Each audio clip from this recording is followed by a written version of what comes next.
ये union budget जो 2024-25 का पेश किया गया था, एक तरीके से सबके लिए ड्रीम बजट है, सब सेक्शन के लिए और खास करके युवाओं के लिए और महिलाओं के लिए।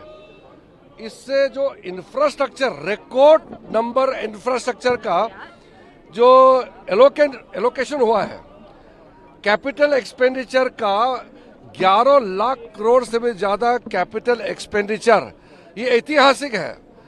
और अलग अलग राज्यों के लिए जिस प्रकार से खास करके जो ईस्टर्न इंडिया जो इकोनॉमी के लिए थोड़ा सा पिछड़ा है, बिहार, झारखंड, वेस्ट बंगाल, उड़ीसा, आंध्र प्रदेश और साथ साथ में नॉर्थ ईस्ट के लिए जो भी आज बजट में अनाउंसमेंट हुआ है, मुझे लगता है कि ये ईस्टर्न इंडिया एक इकोनॉमिक हब के रूप में उभर के आएगा और बहुत बड़ा इंफ्रास्ट्रक्चर का काम अभी बिहार से लेकर के झारखंड, आंध्र प्रदेश और वेस्ट बंगाल, नॉर्थ ईस्ट का होने वाला है।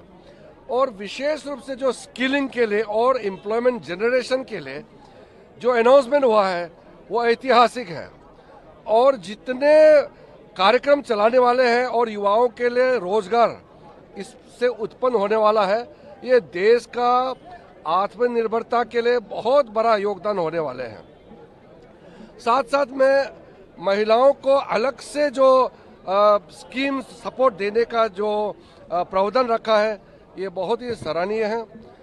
और नॉर्थ ईस्ट में बैंकिंग को लेकर के, नॉर्थ ईस्ट में बैंकिंग का खास करके पहाड़ों में, दूर दराज इलाकों में बैंकिंग सर्विसेज का थोड़ा सा कमी जो थे, वो भी इस बजट में वित्त मंत्री जी ने जो अनाउंसमेंट किया है, उससे नॉर्थ ईस्ट का फाइनेंशियल इंक्लूजन में बहुत जोरदार से मेन स्ट्रीमिंग होने वाले हैं। इसके अलावा 3 करोड़ आवास योजना गरीबों के लिए शहरों में और ग्रामीण इलाकों में घर बनाने वाला है, वो भी ऐतिहासिक है।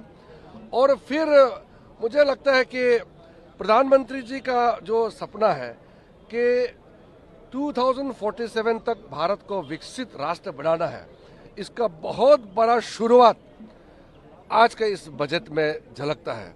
लेकिन सर, ऑपोजिशन ये कह रहा है कि आपने अपने एली पार्टी को खुश करने के लिए क्या है? ऑपोजिशन ने अगर ऑपोजिशन पार्टी ने क्रिटिसाइज किया, मतलब ये बहुत अच्छा बजट है, इसलिए वो निराश हो गए हैं। क्योंकि अच्छा बजट है, देश के लिए अच्छा बजट आया है, इसी से ऑपोजिशन पार्टी चिंता में है। बजट में आप बताइए, एक सेक्टर बताइए जिसको आपने नजरअंदाज किया, कहीं ऐसा नजर नहीं आता है।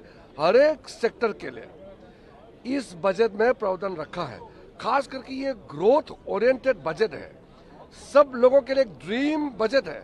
आप टैक्स देखिए ना, कितना छूट मिडिल क्लास के लिए, सैलरीड क्लास के लिए, पेंशनर्स के लिए जो छूट दिया है, और कैंसर पेशेंट के लिए जो छूट दिया गया है दवाइयों के लिए, ऐसा बजट आज तक आपने कभी देखा नहीं होगा। सबसे ज्यादा बात बिहार और ये आंध्र प्रदेश को लेकर हो रही है। बिहार में भी राबड़ी देवी जी ने बोला कि झुंझुनू थमा दिया है, वहाँ पर स्थिति इतनी खराब है, मर्डर हो रहा है, ये हो रहा है। आप लोग जानबूझ के बिहार में जो नेपाल से फ्लड आते हैं, उसको सिर्फ बिहार का प्रॉब्लम मत देखिए। बिहार में नेपाल से जो फ्लड आते हैं बरसात के समय में, तबाही मचते हैं, ये देश का समस्या है। इसको सिर्फ बिहार का समस्या क्यों बोलते हैं विपक्ष के लोग? ये बिहार क्या भारत का हिस्सा नहीं है? बिहार का समस्या, बिहार का फ्लड का समस्या सालों से चलते आ रहे हैं। इसको इतना बड़ा कदम इस बार मोदी जी ने उठाया है, तो सबको इसको सराहना करना चाहिए, इसको वेलकम करना चाहिए। अगर विपक्ष, हमारे आंध्र प्रदेश को अगर अच्छा पैकेज मिल रहा है, तो फिर विपक्ष को इसमें सर दर्द क्यों हो रहा है? इतना अच्छा बजट बार बार देखने को नहीं मिलता है। इसलिए मैं आदरणीय प्रधानमंत्री जी को अभिनंदन करता हूं और वित्त मंत्री जी को धन्यवाद करता हूं। ये यूनियन बजट जो 2024-25 का पेश किया गया था, एक तरीके से सबके लिए ड्रीम बजट है, सब सेक्शन के लिए और खास करके युवाओं के लिए और महिलाओं के लिए। इससे जो इंफ्रास्ट्रक्चर, रिकॉर्ड नंबर इंफ्रास्ट्रक्चर का जो एलोकेशन हुआ है, कैपिटल एक्सपेंडिचर का 11 लाख करोड़ से भी ज्यादा कैपिटल एक्सपेंडिचर, ये ऐतिहासिक है। और अलग अलग राज्यों के लिए जिस प्रकार से खास करके जो ईस्टर्न इंडिया जो इकोनॉमी के लिए थोड़ा सा पिछड़ा है, बिहार, झारखंड, वेस्ट बंगाल, उड़ीसा, आंध्र प्रदेश और साथ साथ में नॉर्थ ईस्ट के लिए जो भी आज बजट में अनाउंसमेंट हुआ है, मुझे लगता है कि ये ईस्टर्न इंडिया एक इकोनॉमिक हब के रूप में उभर के आएगा और बहुत बड़ा इंफ्रास्ट्रक्चर का काम अभी बिहार से लेकर के झारखंड, आंध्र प्रदेश और वेस्ट बंगाल, नॉर्थ ईस्ट का होने वाला है। और विशेष रूप से जो स्किलिंग के लिए और एम्प्लॉयमेंट जनरेशन के लिए जो अनाउंसमेंट हुआ है वो ऐतिहासिक है और जितने कार्यक्रम चलाने वाले हैं और युवाओं के लिए रोजगार इससे उत्पन्न होने वाला है, ये देश का आत्मनिर्भरता के लिए बहुत बड़ा योगदान होने वाले हैं। साथ साथ में महिलाओं को अलग से जो स्कीम सपोर्ट देने का जो प्रावधान रखा है, ये बहुत ही सराहनीय है। और नॉर्थ ईस्ट में बैंकिंग को लेकर के, नॉर्थ ईस्ट में बैंकिंग का खास करके पहाड़ों में, दूर दराज इलाकों में बैंकिंग सर्विसेज का थोड़ा सा कमी जो थे, वो भी इस बजट में वित्त मंत्री जी ने जो अनाउंसमेंट किया है उससे नॉर्थ ईस्ट का फाइनेंशियल इंक्लूजन में बहुत जोरदार से मेन स्ट्रीमिंग होने वाले हैं। इसके अलावा 3 करोड़ आवास योजना गरीबों के लिए शहरों में और ग्रामीण इलाकों में घर बनाने वाला है, वो भी ऐतिहासिक है।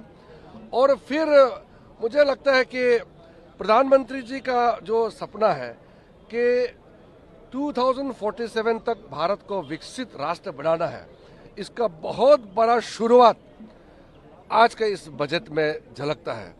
लेकिन सर, ऑपोजिशन ये कह रहा है कि आपने अपने एली पार्टी को खुश करने के लिए क्या है, ऑपोजिशन ने अगर बजट बोला है, ऑपोजिशन पार्टी ने क्रिटिसाइज किया, मतलब ये बहुत अच्छा बजट है, इसलिए वो निराश हो गई है।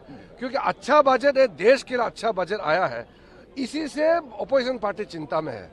बजट में आप बताइए, एक सेक्टर बताइए जिसको आपने नजरअंदाज किया, कहीं ऐसा नजर नहीं आता है। हर एक सेक्टर के लिए इस बजट में प्रावधान रखा है।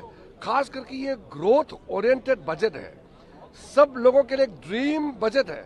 आप टैक्स देखिए ना, कितना छूट मिडिल क्लास के लिए, सैलरीड क्लास के लिए, पेंशनर्स के लिए जो छूट दिया है, और कैंसर पेशेंट के लिए जो छूट दिया गया है दवाइयों के लिए, ऐसा बजट आज तक आपने कभी देखा नहीं होगा। सबसे ज्यादा बात बिहार और ये आंध्र प्रदेश को लेकर हो रही है। बिहार में भी राबड़ी देवी जी ने बोला कि झुंझुनू थमा दिया है, वहाँ पर स्थिति इतनी खराब है, मर्डर हो रहा है, ये हो रहा है। आप लोग जानबूझ के बिहार में जो नेपाल से फ्लड आते हैं, उसको सिर्फ बिहार का प्रॉब्लम मत देखिए।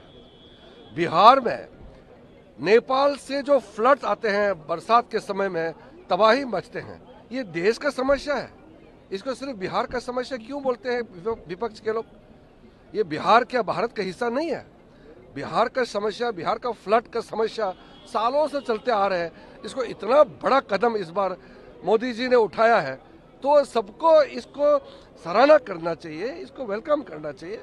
अगर विपक्ष, हमारे आंध्र प्रदेश को अगर अच्छा पैकेज मिल रहा है, तो फिर विपक्ष को इसमें सर दर्द क्यों हो रहा है?